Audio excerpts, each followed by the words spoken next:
everyone, welcome to another phase, ladies and gentlemen. I'm pretty sure you know why you're here because you clicked that thumbnail for a reason, because it looked hardcore. This was probably a couple of weeks ago now. I mean, it doesn't really matter. It was the night before my birthday. We'd spent all day riding and floating around, which is the video that is, I think, phase 2032, I think, is the phase. But anyway, long story short, we were hanging around here. Nick got a little bit excited and started spreading out a little bit of the foam because he wanted to jump into the foam pit. He had a couple of jumps that day, jumped into it, as there was that one little bit of footage from that last phase. He did a backflip into it then. Anyway, long story short, later on that night, for some weird reason, he got a little bit of a buzz. He was still super tanked. So, number one, do not drink and ride and try and do stunts. First things first, he should have had a helmet on. That's bottom line. But what actually happened is, right before he was talking about, because he'd obviously jumped it a couple of times and he wasn't getting much height. His head was getting pretty close to the ramp anyway.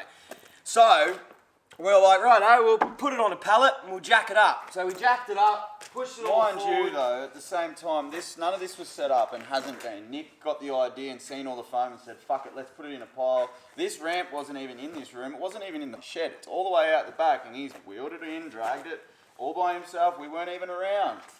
None of our idea. This is how it was set up, right? Now this was the actual issue. Because it was on the pallet, and that was the first time he jumped it, and it was 11 o'clock at night, we'd had a big day, and he was 100% under the influence. It was just not thought about. Anyway, long story short, what happened is as soon as he hit this ramp, it did this. Now. That's dangerous if you don't know. That's not good. Not at all. And when he's hit it, the impact of him hitting it has pushed the ramp forward. Him being a little bit of a fast ripper on his backflips anyway, So in the gap, where the gap should have been between the ramp, this part of the ramp and the foam pit, the gap was no longer there because as he's rotated and pulled off there, he pulled early, so therefore pushed more force into the ramp.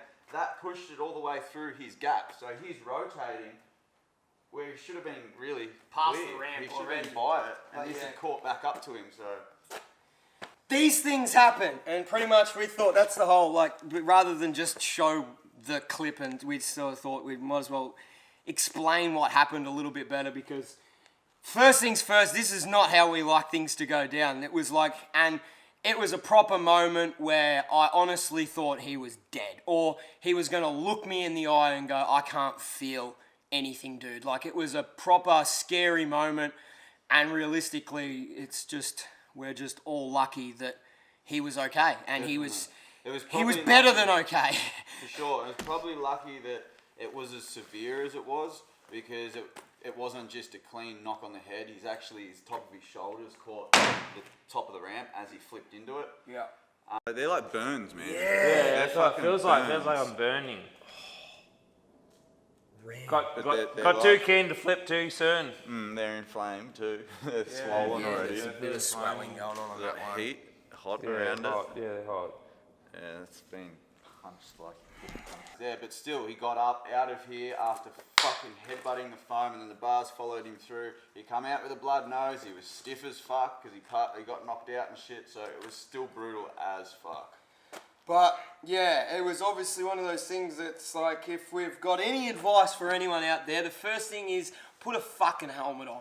Like, and we're obviously also probably not the best role models for that thing. Yeah, like but we're also, there's certain things where we know when to put a helmet on. When it comes to doing jumps and that it's when you got to put a helmet on. And we should have been more stern and being like, you're not doing that without a helmet, and probably shouldn't have been doing it pissed anyway. But look, end of the day, he's alive, and that's all that fucking matters. He can walk, he can talk, and that's the main thing. And he wants to do it again. He wanted to do it again instantly. As soon as he got out of the phone, he was like, well, I can't sit with that, let's do that again. It was like, mate, you are fucking dreaming. Yeah. Can we do it again?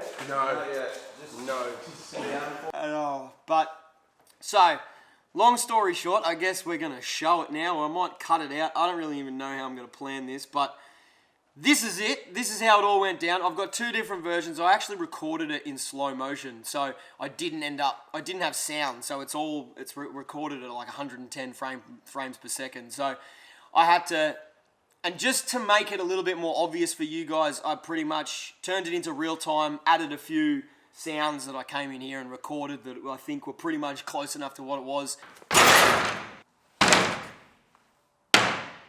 And that's the real time version of it, but we'll go through the slow-mo thing and then, yeah, y'all can enjoy and see how fucking gnarly it really was. Enjoy it and see us on the next one, Wear a helmet. Always wear a helmet, safety first. And if you're gonna jump ramps, make sure they're fixed to the ground. Enjoy!